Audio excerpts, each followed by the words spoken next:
السلام عليكم ورحمة الله وبركاته. ازيكم يا حبايبي؟ انا اميرة من قناة اميرة في بيتي. لو انت اول مرة تشوفيني متنسيش تعملي لايك واشتراك وسبسكرايب وتفعلي زر الجرس، تخش على القناة تشوفي كل فيديوهاتي ان شاء الله تعجبك. النهاردة هنعمل الفول الحراتي اللي هو الفول الاخضر ده، اللي هو منتشر دلوقتي في السوق، يعني ده الموسم بتاعه دلوقتي. هنعمله بقى بطريقتين، يعني وصفتين مختلفين عشان نرضي كل الاذواق.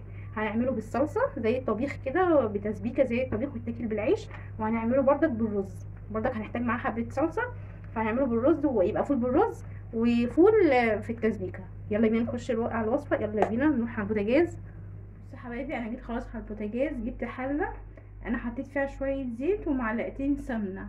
هو تسبيكه عاديه خالص اكننا بنسبك، عايزه تعمليها بسمنه بس اعمليها، زيت بس اعملي. انا حطيت حبه زيت وشويه سمنه، هنسيبهم بقى يسيحوا وننزل عليهم بالبصله. خلاص كده هما سيحوا، يعني قربوا يسيحوا، فانا هنزل بالبصله.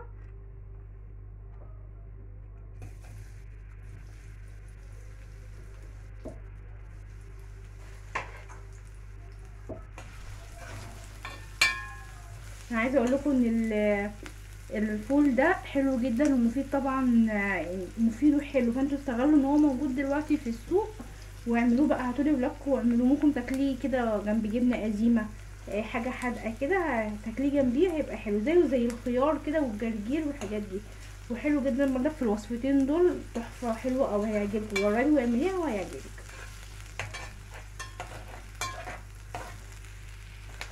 خلاص حبايبي، بصوا هي بدات تدبل البصله معانا.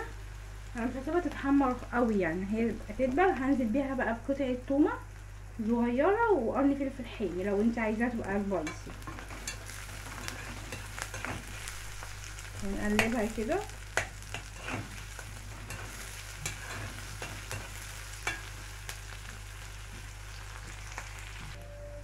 خلاص يا حبايبي، بصوا بدات تاخد اللون الذهبي. انا مش هسيبها بقى عشان ما تتحمرش قوي تتحرق معانا.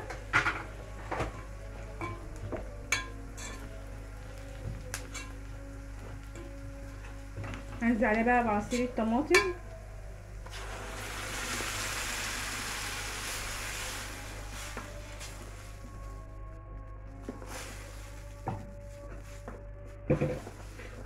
وهنسيبها تتسبك عادي خالص زي اي تسبيكه طبيخ عندنا. ولما تتسبك وتطلع السمنه على الوش والزيت، خلاص كده نرجع لها تاني. ماشي. خلاص حبايبي، بصوا الصلصه بتاعتنا خلاص بدات تتسبك خلاص، ونطرت السمنه على الوش والزيت بتاعها. انا هعمل دلوقتي، انا عايزاها كده يعني متبقاش متسبكه قوي تقيله. انا جايبه الفول الحراتي بتاعي اهو، زي ما قلت لكم. هو الفول ده انا كنت مقشراه بس من امبارح، فعشان كده هتلاقي القشره اللي بره بدات تنشف، بس هو مش بايظ ولا اي حاجه. يعني ده انا مقشراه النهارده، لكن ده قشرته امبارح كده، فعشان كده القشره بدات تنشف معانا، لونها اتغيرت. كان عندي بقى لقيت كام فص صباع كده في بتاع ده، فول اخضر، وانا بفصصه صغنن كده بقشره. انا بحب جدا اكله بقشره، بيبقى حلو يعني لما القشره دي رفيع.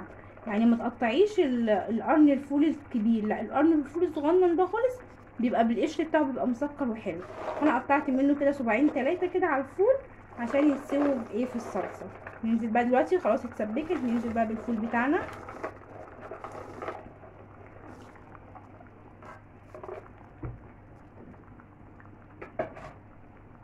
نبدا بقى ايه نملحها بردك عشان كله ايه ياخد من نفس سوى الملح وكله.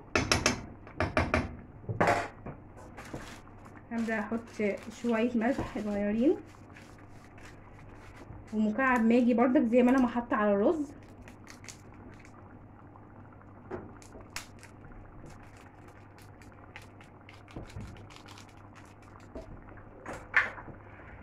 هنحط معلقه سكر عشان الحموضه، الصلصه متعملناش حرقانه على صدرنا. معلقه سكر صغيره كده، ورشه فلفل اسود. ممكن نحط 7 بهارات، نحط كمان شويه 7 بهارات. بصي اي توابل انت حابه تحطيها حطيها، الاساسي الفلفل الاسود والمكعب الماجي ده برضك بيديها طعم حلو. وعايز تحطي بقى 7 بهارات حطي حبه كزبره ناشفين. انا هحط كزبره ناشفه الاخر عشان هعمل لها طشه توم بكزبره. خليكي معايا للاخر وهتشوفي الوصفه الحلوه دي. ولسه هنحط حاجه دلوقتي، بس لما الفول يقرب يستوي كده برضك هنحط لسه ايه مكون كده لسه هنحطه. نغطي عليه بقى ويسيبوا ايه يتسبكوا مع بعض، والفلفل الفول يستوي من ياخد من طعم القوطه كده ويستوي. بصوا حبايبي، بدأ الفول اهو بيستوي مع الصلصه. نديها تقليبه كده. حاسه ان التسبيكه تقيله شويه فممكن احط لها شويه ميه.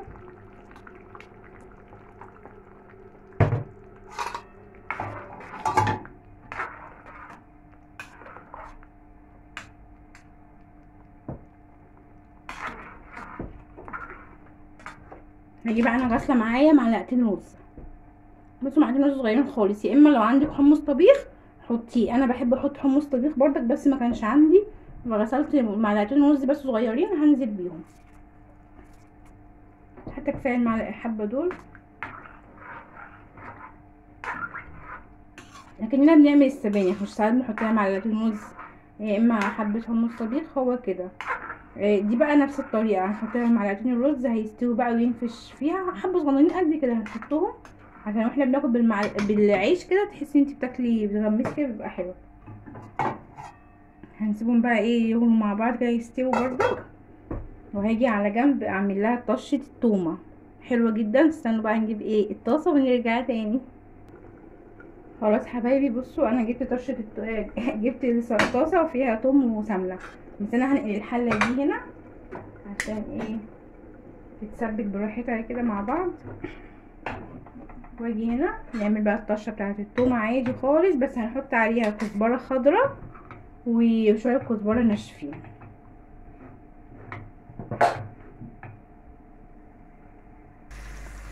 خلاص حبايبي بصوا انا عملت الطاسه كده وحطيت فيها حته سمنه وحته تومه برضك كده حلوه.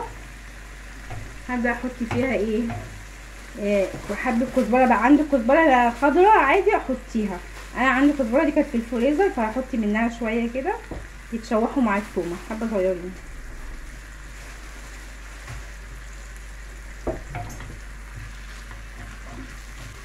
خلاص بصوا انتوا عارفين الريحه اللي انا شماها تحفه، التوم مع الكزبره الخضراء دي حلوه جدا. ولسه بقى هنكمل عليهم دلوقتي، انا اديت لهم تشويحه كده هنكمل عليهم ننزل بحبه كزبره ناشفين.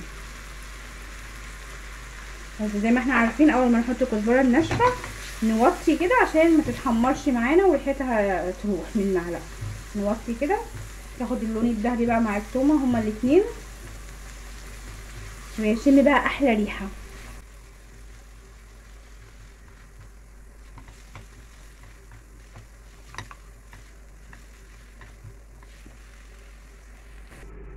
خلاص حبايبي بصوا شوحت التومه بقى مع الكزبره الناشفه والكزبره الخضراء وريحه حلوه جدا. هنزل بيها بقى ايه على الصلصه بتاعتنا.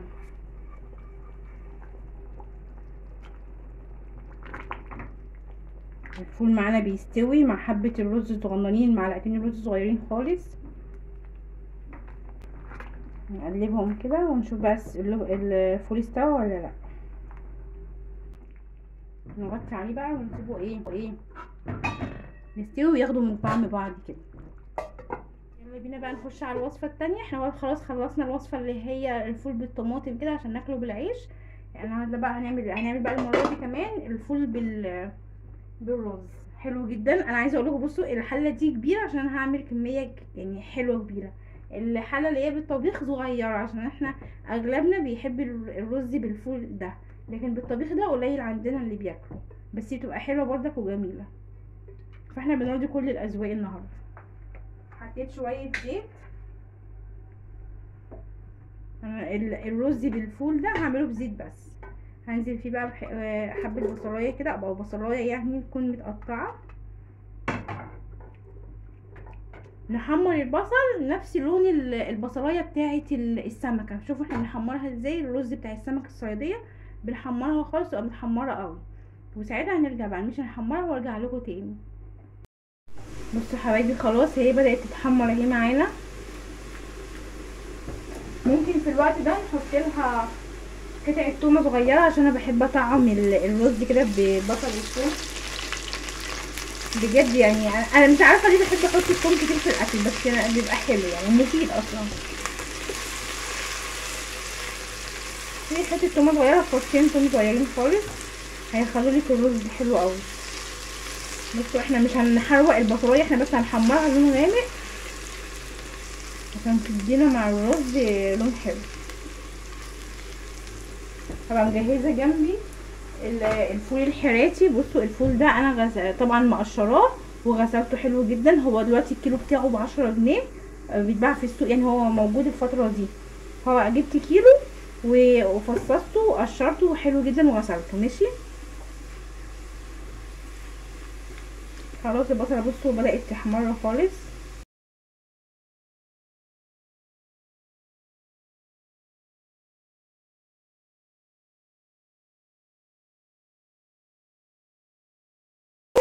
انا هحط مكعب ملقه، مش حابه تحطيه خلاص مش لازم، هو مكعب واحد بس. حط شعر فلفل اسود وشويه ملح بردك بتوعنا. ننزل دلوقتي بعصير طماطم. بصوا انا سايبه كوبايه عصير طماطم بقى في الخلاط، ننزل بيها على الفول كده.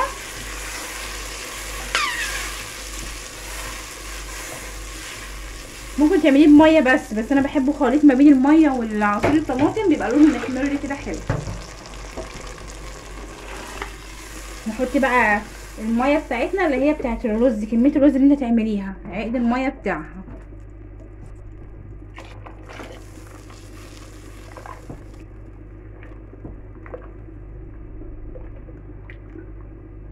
نظبط الملح.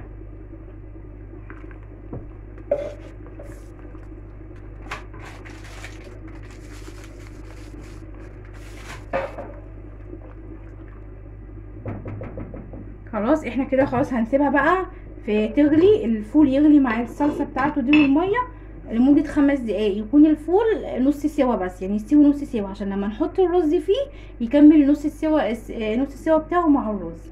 يبقى احنا كده هنسيبها 5 دقايق يغلي مع بعض كده ويستوي نص التسويه. خلاص حبايبي انا سبتها تغلي كده مع بعض لمده 5 دقايق كده، ابقى متاكده ان هو الفول استوى نص تسويه. قبل ما احط الرز انا عايزه احط له شعره قرفه.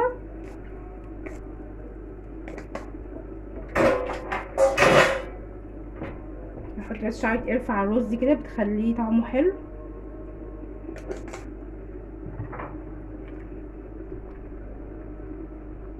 خلاص عندي الرز بقى بتاعي انا غسلاه ومصفيه وهنزل بيه. بسم الله.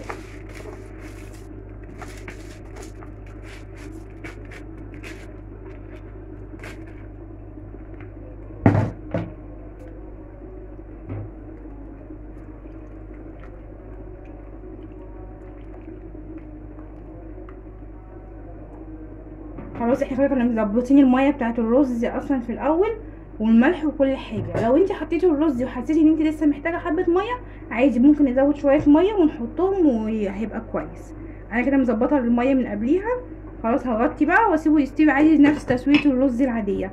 اول ما يغلي هو دلوقتي كده على نار عاليه، اول ما يغلي هوطي عليه شويه يبدا يتشرب، هوطي عليه خالص بقى على الشمعة خالص واطيه خالص عشان يتشرب معايا والرز يطلع مفلفل والفول معانا يكون مستوي. ماشي خليكم معايا بقى. وايه لو انت لسه اول مره تشوفيني متنسيش تحطي لايك واشتراك وسبسكرايب. ماشي بصوا حبايبي انا هنا خلاص لقيته بيغلي بقى، طبيعي هنوطي عليه شويه ونسيبه يتشرب بقى الرز مع الفول ويستووا مع بعض. ماشي خلاص. وده الرز معانا بعد ما احنا موطينا عليه. بصوا اللون الحلو بتاعه. بس انا عايزه اقول لكم حاجه بقى، وانتي اول ما نوطي عليه كده يعني هو هياخد اول غلوه نوطي عليه خالص، كل دقيقتين كده روحي اديله تقليبه عشان الرز ده بالطماطم فالقوطه بتخليها ممكن تلزق، الرز يلزق في الحله. انا عشان الحله بتاعتي تيفال فما لزقش، فانا بقلبه برده كل دقيقتين كده بقلبه تقليبه لان الطماطم بتلزق في القعر بتاع الحله، بتخلي الرز يلزق خالص. بصي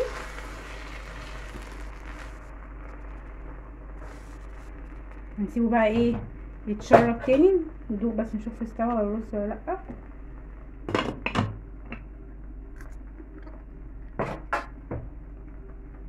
دقيقه واحده ان شاء الله وهطفي على الرز. يبقى كده خلاص الرز استوى معانا. دقيقه واحده بس يتشرب وهطفي عليه باللون الحلو بتاعه ده. وبجد وجبه متكامله، وجبه اقتصاديه يعني. خلاص كده يا حبايبي الاكل خلص الحمد لله. اكله سريعه وبسيطه واقتصاديه يعني. احنا طبعا في الايام دي قبل رمضان، كل سنه طيبين. اغلبنا بيعمل اكلات بسيطه كده اقتصاديه، عشان ايه بقى نبدا رمضان كده بقى باكلات دسمه وحلوه. فالنهارده دي اكله اقتصاديه. هو كيلو فول ب10 جنيه، وده كان كيلو الا ربع رز وخلاص، وشويه طماطم وخلاص. والاكله دي حلوه جدا ومغذيه طبعا ومفيده، لان ده فول اخضر يعني. اي حاجه خضراء من الارض طبعا مفيده لينا ولولادنا. بصوا الرز، انا عايزه اوريكم الرز ده. بصوا شايفين لونه حلو ده؟ لونه بقى بالطماطم. ممكن متحطوش الطماطم خالص، تعمليه بس بميه هيبقى لونه مش احمر. بصوا. والفول طبعا مستوي. انا عايزه امسكه لكم بس هو سخن. بس الفوله مستويه ازاي، وطعمه حلو جدا. وده بقى الصلصه اللي انت هتغمسيها بالعيش بقى. ده الفول اللي بيتغمس بالعيش. بصي وتقيله، ممكن تحطي لها شويه ميه لو انت عايزه تبقى خفيفه، بس انا حباها كده عشان اغمسها بالعيش كده احس بطعمها. وطعمها مشطشط جدا. وده قشر الفول اللي كنا حاطينه، واللي هو صباع الفول السليم اللي احنا كنا بنقطعه بالسكينه ده، هو ده.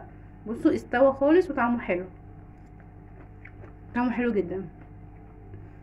عايز تقللي الرز شويه قللي الرز، بس انا حاطه معلقتين صغيرين. عايزه تكتري الرز براحتك، بس احنا بنحط معلقتين صغيرين خالص على قد الكميه اللي عندك، عشان ما ينفش ويبقى كتير. وتقدري تاكليه بقى بالعيش كده مع الفول، بيبقى حلو جدا. يا رب الوصفه تكون عجبتكم النهارده وتكون بسيطه. انا النهارده سجلت لكم بصوتي عشان انا بس تعبانه عندي برد، فقلت ايه بقى اسرع والحق انزل لكم الفيديو بتاع النهارده. ما تنسيش لو انت اول مره تشوفيني تعملي اشتراك ولايك وتفعلي زر الجرس وتكتبي لي تعليق حلو منك كده، عشان نفسي القناه يا رب ان شاء الله ان شاء الله تعدي حتى ال500 دلوقتي.